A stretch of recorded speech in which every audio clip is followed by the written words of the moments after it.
show me your calendar and I will show you your values. Here's the deal. Our calendar doesn't lie. It shows you what you actually prioritize.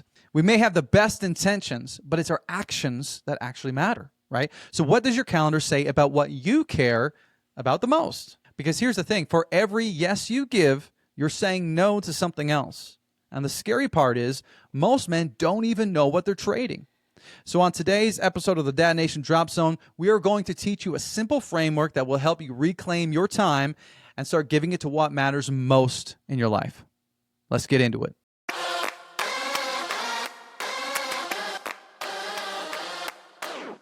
Welcome to the Dad Nation podcast, the place where high-performing men are empowered to reclaim their home, their health, and their happiness while enhancing their career success. You see, in a world full of noise, burnout, and mediocrity, we believe what's missing is courageous and compassionate leadership in the home, because when the dad gets better, the whole family wins.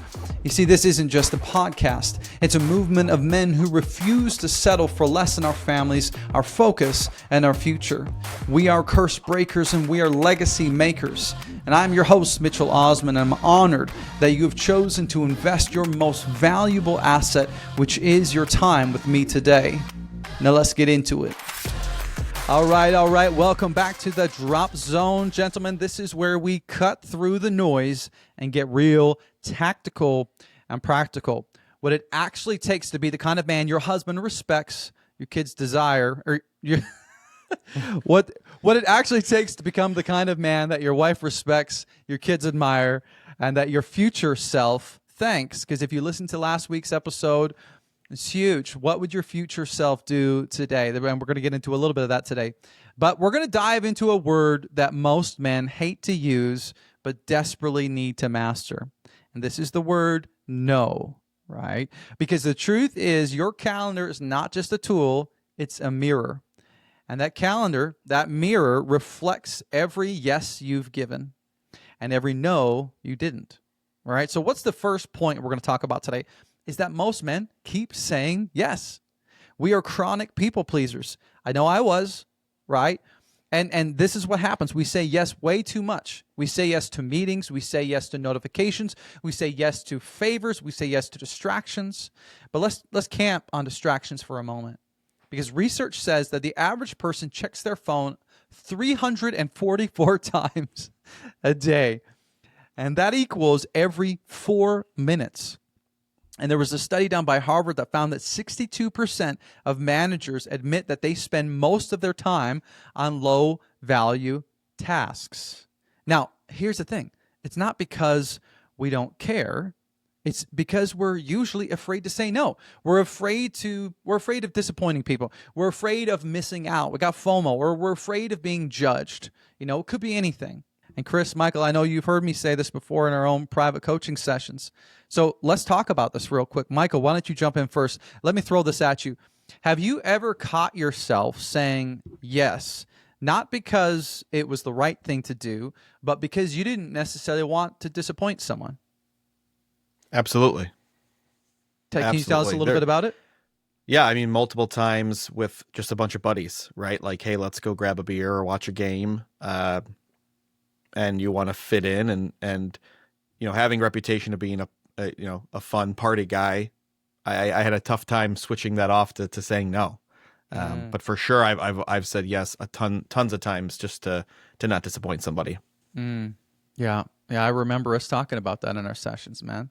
Because you're in sales too, right? So it's like you got to schmooze, you got to network, you got to do your thing, and you can kind of blur the lines, and all of a sudden your wife is getting a no or your kids are getting a no, right? Would you agree? Oh, absolutely. There's plenty of times where I have a client dinner and I'll just say, hey, let's go grab a cigar after, and I just needed to go home instead of going out even later. So absolutely. Yeah. All right, so quick quiz.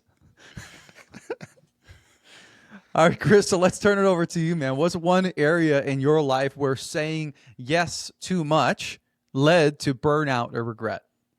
I think it was, for me early on, it was definitely in the corporate space. And when I was trying to impress everybody, impress my immediate manager and, his boss and the CEO and the CIO and all that, I had read a book early on even though I didn't really implement it, but Essentialism by Greg McKeown, where I think it was the first paragraph where he talked about you should be looking at your job as a consultant.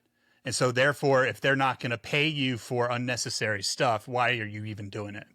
I thought it was a really cool principle, but I didn't apply it to any of my corporate, approach and efforts. So I really struggled with that for years. And I think that turned into like additional habits that I carried on and into my family and so forth.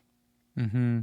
Yeah, it's such a fantastic book. It's on my list. It's on my bookshelf, actually, Essentialism. It was a game changer. I can remember reading that. I was listening to that book when I was running on, I think, the South Beach boardwalk in Miami. Miami, when I was there on vacation, Chris. Yeah. I think it's great how visuals can tell, a lot of the story, but that book cover's got like a big old squiggly line, and then right next to it's a straight line, and I didn't have to read the title. I was like, this book's for me.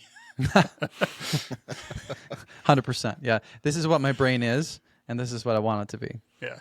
If you guys are listening to this show today, I want you to think about this for yourself, right? What's one yes that you keep saying that's quietly stealing you from your family or your health, right? And I want you to lock that in as we kind of keep talking about this.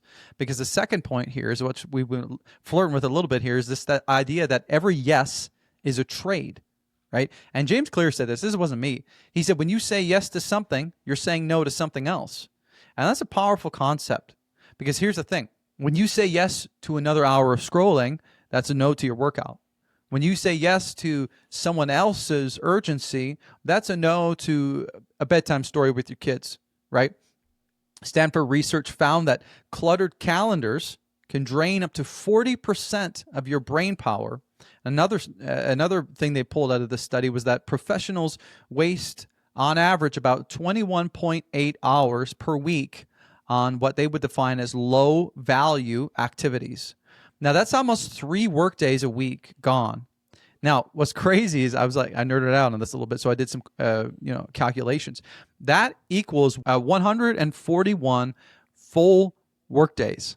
And that equals about 7 months of your work per year that gets burned up on low-value activities. So if you're here and you're an entrepreneur or you're a business owner and your family relies on your ability to provide in that sense, or your revenue, whatever, this is huge, you guys, right? Or if you're working for a company as well, I mean, it's important to be efficient, right? To be focused on what's getting my time.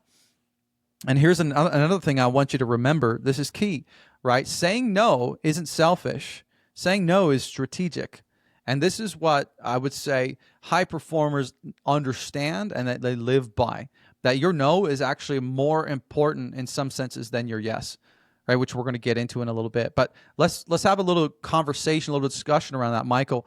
For example, when did you first realize that every yes was actually a trade and that you were actually paying with something more valuable than time? Like, was there a moment in your life that you recall sort of grappling or recognizing that? Yeah, I mean, I feel every episode I revert back to when we started working together, Mitch. But that's fine. Like, I think it was one of our, I think it was like the second time we started working together, and you had said, I think everybody gets it, right? Like, you give something a yes, you have to give something else a no. But when you're having a discussion, going in depth, it like really clicks. So I think beginning of this year, where, and I think someone said, time is the only currency you give that you don't know how much you have left at. Something like that. I'm sure that's not the exact quote, but it's tough. And I think as a man, it's tough juggling the times you give to your wife, your kids, your career, your friends, yourself. But definitely beginning of this year, where I started to really understand and conceptualize, like, even if I'm saying yes to something late at night, I'm still saying no to being with my wife just one-on-one. And so it's been a big game changer for me, for sure. Yeah, that's powerful. You stole my quote, man. I was going to use that one later in the episode. I was waiting. I was waiting for that because I love that so much. And I'll give you a brief example. I've been going to a men's group in the morning every Thursday, and even in those scenarios where I'm like giving my wife and my kids a no, I'm giving something else a yes, but it's helping me be a better husband and father. And so sometimes even the things you're saying no to aren't necessarily bad, right? Another Mitch quote is, sometimes you have to give up the good to get to the great. Yeah. And that's something that kind of flows into this, I think. Yeah, that's good. Yeah, the quote that you were talking about was actually from, I think his name's Frank Hassler. And he says, time is the only currency we spend without knowing the remaining balance, right? And I say that often. Like, I don't know, man. I could have 60 minutes. I could have 60 years. I have no idea. And so it's so important for me to live with that sense of urgency of like, man, time is it's such an important currency, and we give it away all the time to things that don't matter. And we have no idea how much we have left. Right? I was say a sense of urgency to the right things. Yeah, it's huge. I did a lot of urgency towards the wrong things. Yeah. Well, and I mean, Eisenhower said that, right? What's urgent is rarely important, and what's important is rarely urgent. I was having this conversation with a couple clients the other day, and I introduced them to the Eisenhower matrix. If you don't know what that is, Google it. But that's the thing. The most important things in life are never going to fight for your time. It's the date night. It's the getting down on the floor and playing with your kids. It's a daddy-daughter date. Those are important, but they're never going to feel urgent. But unfortunately, what gets our time is the things that are urgent, and they're rarely important, right? Chris, so let me ask you, bro, like when you think about it yourself, like can you give us sort of an example of a time when you said no and that opened up a door to maybe a greater yes? Yeah, I think, something recently where I had a lot of yeses on my calendar. I went into this little bit of a phase where I was like time blocking. And then so I felt like I had to follow it, to a T, and wasn't creating a lot of flexibility there. But I was paying attention to a lot of that stuff. And then I had to start realizing, like, why am I doing that? I think we had a conversation on one of our calls. I was like, well, I got to do this. I got to do this. And you're like, why? I said, well, because of this, and I'm going to let down this person and, someone at my church. And you're like, but why? Like, why are you stressing about that? Why? And so I started to trade some of that stuff, not all of it, but some of it, to create the space in my life that I needed to maybe just sit and read, or spend time with my family, or just go run an errand, bring my son with me just so we can have a conversation, because that was stuff that I wasn't making the time for. Yeah, that's one of my favorite questions, man, is why? Yeah, it irritated me because I didn't have a good answer. Exactly. And you keep pressing in, right? It's like, well, why does that matter? Why are you stressed? Why are you doing that? Why? And it is a challenging question, because it does press, especially for us as men. We feel like we got to defend ourselves. Another favorite question of mine is, who's in control? Yeah, right? I didn't like that one either. Who's in control? Is it you? Or is it someone else? Because it sounds like you think you're in control, but you're living your life controlled by someone else or someone else's agenda, right? Yeah. It's crazy. It's crazy. Okay, if you're listening to this today, wherever you're tuning in from, I want you to ask yourself, what trade are you making this week that you might regret a year from now? Going back to this idea of, last week's episode of really getting to know your future self, right? If 1 year from now, Mitch could stretch back into time and tell me what to do this week, would he tell me to do what I'm about to do? Or would he say, that's not really that important, man. Let's major on the majors. I mean, that's a huge question. And it requires honesty. Like, we got to be honest with ourselves about that, right? So, third point. Here is the big question, because I know y'all are going to be thinking, well, this is all fine and good, talk about this, but how do you fix it? Right? How do you do this? And this is where we're going to talk about this principle. And the principle is very, very simple. The bigger your yes, the clearer your no, right? So we need to decide what gets our automatic yeses. You boys have heard me say this. These are the things that, come hell or high water, they're going to get a yes. Right? Every man has to have their list of automatic yeses. And the greater you grow in either influence or business or whatever, the more strongly you're going to have to hold to this list. So, for example, here's my list. My number one is my faith, right? For me, God comes first because he gave me breath. He gave me life. I say this often, but man, every day I wake up, I'm like, thank you, Lord. My name was on the wake up list this morning. All right. So I'm thankful. Number one. Number two is my health. I'm talking eating quality food, is getting sleep, is taking care of my mental health. And I know y'all are probably listening and be like, wait a minute. Well, back up. Isn't your family supposed to be first? Not for me. For me, it needs to be me. Well, that might sound selfish, but it's the old oxygen mask, right? I am no good to my wife and kids if I'm dead, or if I'm bedridden, or if I'm so stressed out, burned out, checked out that I can't lead them, right?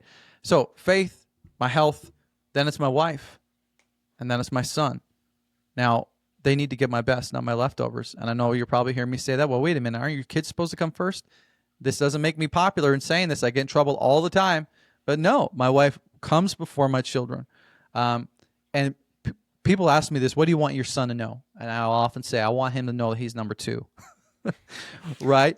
He needs to know that his mom is first, because I know that he's going to grow up and get married one day. And the best chance I have of him becoming a great husband one day is to model that for him, right? But if as he's growing up, I'm like disrespecting my wife, or putting her last, or putting her on the back burner, or not paying attention to her, disrespecting her, what's he going to do? He's going to do the exact same thing. So it's in his best interest for me to put him second. You know what I mean? It's crazy. Hey, brother, if you are listening to this show, you've most likely built a successful career. You handle pressure, you lead teams, and you get results. But when was the last time you really connected with your wife beyond the calendar, the kids, and the to-do list? Well, if that sounds like you, I have a free gift for you today called the Connection Code, which are 50 questions to break the silence, spark the fun, and bring the fire back. These questions are going to help you learn what she truly desires from you, to break out of the routine and to rediscover fun, and to spark deeper passion and connection without forcing awkward conversations. Listen, most men assume their wives feel loved, but the best husbands ask great questions and keep the connection alive. So if your date nights feel more like board meetings, and if you've gone from soulmates to roommates, and I want you to download this connection code for free and start the kind of conversations that bring you closer tonight. You can grab your copy at dadnationcode.com/code, or hit the link in the show notes below. All right, let's get back into it. That's the thing. That's the reality. It's uncomfortable, but for me, that's what I believe. And the fourth, what are we at now? The fifth one is my mission, the work that I'm called to do, right? To help others. Like you guys are examples of this. But growing the podcast, growing the movement, coaching men, all that kind of stuff. And here's what we're talking about: boundaries. And I want you to hear me say that boundaries aren't walls. They're not walls that you put up. I want you to think about boundaries as guardrails. Right? They don't block people out. They actually keep you in. They keep your life on track. And this is why they're so important. So a couple questions for you guys. So Michael, what's one of, we've had this conversation a bunch, over the course of our time working together. But what's one of your automatic yeses? One of the things that you protect no matter what? I mean, my health, first and foremost. I agree with you. I think if you're not the best you can't be the best for other people. And so I would agree with your number of faith, faith, health, then my wife, then my kids, because I know how I am sometimes if I don't get a good workout in, or I don't sleep well, and it's not good. So I would agree with that, but for sure mine is my health every morning. That's good. Chris, what's one thing that maybe that was a yes in your life, and you've actually moved it to a no, in order to make room for the yes, or it doesn't necessarily, you realize maybe it didn't serve the man that you wanted to be? Oh boy. Definitely my drive for success, if you will. I feel like I still have the drive, but finding purpose in feeling like that I had to have all these achievements had moved that piece up on the priority list. And I would say that God was first and family was second. And then, and honestly, health was never on the list, and it has worked its way further up the list. But I had those achievements up towards the top where other things should have been. And I started to realize, that's important, I think, but it was definitely not one of the top 5 or 6 most important things. Because if that goes away tomorrow, what do I have? And if I didn't have a relationship with God, I didn't have a relationship with my health, if you will, or my family, like what do I have left at that point? If that's what I was prioritizing. Mm-hmm. Well, and that's, I miss so good. And that's why, I started the episode with saying, show me your calendar. I'll show you your values, right? Because what happens is we say these are the things that we value with our mouths, but we act differently, right? This is why our words reflect one thing and our calendar reflects another. And so at the end of the day, that's all we do, man, is we bring our words and our actions into alignment, or we bring our words or our desires or our hopes into alignment with our calendar and actually what's going on the ground level, right? So as you're listening today, don't miss this, all right? I want you to make your list. Maybe it's just 3. What is your list of automatic yeses? These are non-negotiables for you. And then I want you to write your hard no list, right? These are stuff that no longer gets access to your time and energy. These are things that if you're honest with yourself, you need to quit or at least move lower on the list. And while you're doing that exercise, don't be afraid to think that you're going to probably irritate some people or piss some people off in that exercise. And it's okay to think that. And then you'll cross that bridge when it comes to that point, but it's very important. So good. So good. And that's a great segue, Chris, to the last section here, which is the practical ways to say no. Because a lot of guys, again, are still going to be like, well, this is great, but how do you say no? How do you do that? I'm a chronic people pleaser. Like, how can I live with myself, if I do that? So I'm going to give you 4 practical ways to legitimately say no that's going to help you. Because I myself, like I said, I'm a recovering people pleaser. And I know there's a high likelihood that many of you listeners are as well. And so the first way you can say no without being a jerk, the first one is to be honest, okay? And this is simply like, hey, man, thanks so much for thinking of me. I really appreciate it, but I actually can't commit to this right now, right? It's a thanking them, and you appreciate them, but just gently but firmly saying you can't commit. Now, that is honest, right? And people can't argue with that. But that's actually probably the most straightforward way of saying no. Another way is, after being honest, is you could say you need to buy time. Okay, so you might say, "Thank you so much, man, for thinking about me. Let me take a look at it, check my schedule, and I'll circle back if it fits." Right? And so this is the idea of like, "Hey, I'd love to consider this. Give me some time. Let me check the calendar, and I'll circle back if it fits." It says, "I will circle back with you if it fits, not you come to me." Right? So it's, again, this subtle shift of saying, I'll let you know, and then you're buying some time.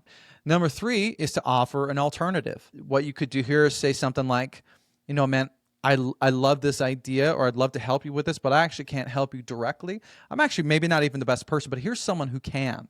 Let me get you connected with him, or let me get you connected with them, or let me connect you guys over email or whatever, right? So then it's like offering an alternative, which is super helpful. I do this one all the time because there are people that want things from me or need things from me, and I'm like, and in some cases, I'm actually not the right person, but there are some people who are also adequately able to help them with this thing, and then I don't have capacity for.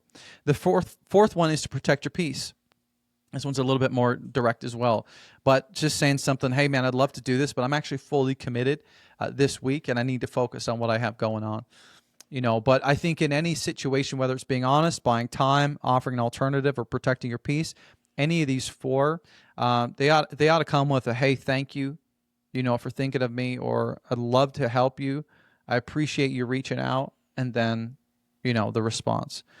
So guys, as you guys hear those, like Michael, which one of these personally have you used or would resonate with you? I mean, I have the best excuse right now. I have a 7-month pregnant wife, so I really can't do much. But I think I've probably used each one of them at some point for different instances, for sure. I think probably number 4, just because life is hectic, right? Like I don't really have a ton of extra time to do things anymore. And I also will share that I've always made a joke, and Mitch, you know this, like I was not a big manly man. So like, don't know how to fix things, all that great stuff. I think that's coming up like to be an assist for me lately, because my friends won't call me and be like, hey, come help me build this, or come help me fix my fence, because they know I can't. But no, definitely the 4th one, right? Like just, I needed to focus on my commitments right now, and we'll circle back at a different time. Yeah, I love that. Chris, what about you, man? I don't know if I've used it right, but like I tend to buy time. And I think part of it is because I just didn't want to face the honest truth of letting him down and saying, I just don't want to do it. Without being a jerk, I have a tendency to probably have that persona sometimes. And even when I'm just trying to be direct and as nice as possible, it just come off that way, or at least I've been told. So I have a tendency to buy the time and then try to figure out and really process if it makes sense. And I will tap into a little bit of the protecting the peace, within that process. Is this something I really want to do? And if it's not, have the conversation with them and try to figure out how to say no. Yeah, for sure. But it has been very difficult my entire life. I never had those filters in place. And so I would just say, most of the time, just say yes, and then figure out how to work it into my schedule, and then sacrifice my peace as a result of it. Yeah, it's huge. Go ahead, Mike. I am also a recovering people pleaser, and if my wife listens to this when we air it, she will laugh and cringe. But I used to say I'm a natural born entertainer, so like we'd go out for guys' nights, and then we'd go out later. And in my head, I'm like, I know I'm gonna get in trouble, so let's just not in trouble, but like she'll be mad at me, and I'll just make it up to her the next day. We'll be great. And then you start to realize that's probably not the best way to go about it. Yeah, I mean, you could pull that off once or twice, and before you know it, you're paying a high price. Absolutely. Have you guys ever regretted making this decision? Like, have you guys ever regretted saying no to someone to make space for the things that matter the most? Not in the long run. Short term, because of the people pleasing aspect of it, I'd be like, oh man, I'm an idiot, blah, blah, blah. They're going to hate me. And then I just found a way to get over it and never regretted it. Yeah. Totally. That's good. I would say initially, yes. And then as you start to do it more and more, you're like, I'm good. Yeah. It's so important. Yep. And it's like, we personally talked about this as well, but this idea of a time and energy audit, right? What in your life, what time are you, the time that you're giving people things, people, places, and things, what of it is energizing and what of it is draining? And usually we spend a lot of our time giving it away to things and people that drain us, right? So it's like unapologetically letting go of that kind of stuff is so critical. Not only can it get your time back, but you can get your energy back as well. Yep. I'll hop in here for a second. Mitch, I don't know if, or Michael, I don't know if Mitch ever told you about my exercise when I did that time and energy audit, because I'm an Excel whiz and nerd, and I love conditional formatting. So I did it all, put in everything that where my time was going to. I audited my calendar and I put everything in and did the conditional formatting for red, bad, green, good, and what was giving me energy and what wasn't. And I realized that I had a lot of red of stuff that I just wasn't really, I was committing to and not really paying attention to what it was doing to me or for my peace and all that. So when I saw a lot of red, I was like, all right, that's got to go. That's got to go. That's got to go. Yeah, that was the most expansive spreadsheet I think I've ever seen, Chris. Yeah, but hey, I'll hire you. I'm going to hire you. It's probably a little much. I'm going to hire you on the side to help me with some spreadsheets, because that's not my forte. I may have to say no for the sake of this podcast. I'll have to. It's not I'll get back to you. That's good. I love that. Hey, can I ask you something real quick? If this show has helped you out in any way, if you've gotten any value, clarity, or even just one gut check moment that's made you a better man, husband, or father, would you take 60 seconds and leave us an honest rating or review? And if you're watching on YouTube, make sure to subscribe to our channel so you never miss a drop. And if you really want to pay it forward, share this episode with a friend. Why? Because we know that there are millions of men out there silently struggling in their marriage, in their health, and in their mindset. Men who maybe were where you were just a few steps ago, feeling tired, stuck, and searching for answers. finding this podcast might be the thing that changes everything for them. So thank you for being part of this movement and for helping more men become the husbands and fathers their families so desperately need. Now let's get back to the show.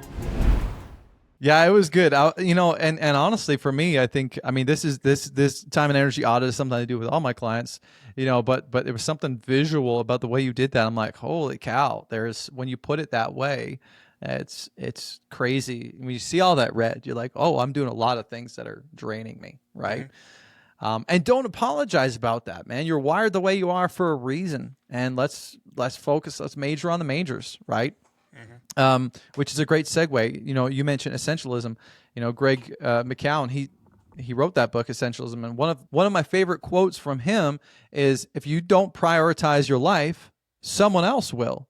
Right, and that's and that's really what we're dancing around. This whole conversation is your life is being prioritized by other people. Now, the vast majority of those people don't really matter that much. And there are very few amount of people that actually do deserve to be a part of your calendar in that sense, and we need to be really clear about who those people are. So I hope, gentlemen, as you're hearing this, as you're listening to wherever you are, whatever you're doing, whether you're working out or driving, you understand that time is a limited resources, that you ought to protect it, invest it, and guard it for what truly matters, and that is how a high-performing man leads, not just at work, but in his home. This is how legacies are built. And so just as we start to wind up this episode, I want to bring back that quote that we mentioned in the beginning. Time is the only currency we spend without knowing the remaining balance. And so we don't know how much we have left. Legitimately, this could be our last conversation, Chris and Michael, which sounds morbid, but that's the reality. And this is super real for me because 1 year ago, last week, my nephew passed away. He was in a drunk driving accident. This kid was 19 years old, right? And that night, he sat around the fire with his buddies for the very last time. He was literally living in the last few moments of his life. When he grabbed the keys and he jumped in the truck and started driving, he had no idea that this was going to be the last ride that he would ever take. And so it's real, it's powerful. So friends, as you're listening, I want you to take this seriously. Your time is so precious. So let's not give it to things that don't matter. Real quick, last couple questions, a little power round here. Michael, what's one closing thought that you would want our brothers listening today to take away? What's your legacy? And I know we worked on that, Mitch, when we first started working together. Like, what do you want to be remembered as? And so, the deals you closed, or how much you grew your company versus what kind of man and father and husband you were. I think that's the takeaway I try and incorporate every day. Yeah. What about you, Chris? What's one thought you would want to leave the guys with? I just go straight to the eulogy exercise that we did where because I took it a little bit of a step further, and I made the eulogy exercise of what I wanted people to say at my funeral, and then what I thought people would say if my funeral was tomorrow, and they were distinctly different. And so that's what really helped me realize that my priorities were wrong, and that nobody was going to remember me for the things that I accomplished, or if I made the PGA Tour or something like that, maybe they would a little bit, but at the end of the day, what's meaningful is how I spend time with my family, and if I'm a good person, and how I support others, and how I'm there for others, and always being there for others instead of having my time preoccupied with things that at the end of the day don't matter. Yeah, that's a good word, man. That's a good word. Powerful exercise, and if you're listening to this today, is something you can do. What Chris is referencing is just simply getting real and writing writing your eulogy from the perspective of your wife, or your kids. If you were to die today, what would they say about you, the man you were, how you served, how you showed up? But if you were, and then writing a 2.0 version, if you were 100% the man that you knew you were called to be, what would they say then? It's powerful. A real quick number to share with you guys as we wrap it up. If your kids are 12 years old today, know that 75% of your time with them is over. Mm-hmm. If your children are 18 today, know that 90% of your time with them is now over. All right? Make it count. And it's crazy and it feels a little heavy, but this is how we live with intention. This is how we live with purpose. All right. So I want you to walk away with that in your mind. So as we wrap it up, friends, thank you so much for tuning into the show today. Until next time, guard your yes, lead with your no, and build a life that truly reflects your priorities. And that's it for us. I'm in your corner. See you next week.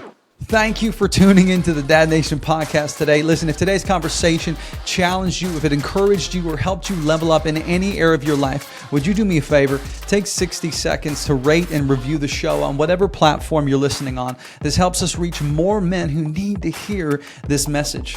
And if you haven't already done so, subscribe to the Dad Nation YouTube channel, where you're going to find full episodes, clips, and exclusive content designed to help you win at home just like you do at work. Remember, your family does not need perfection. They need your presence. Your leadership matters. So keep showing up, keep leveling up, and never forget, when the dad gets better, the whole family wins. We'll see you next time.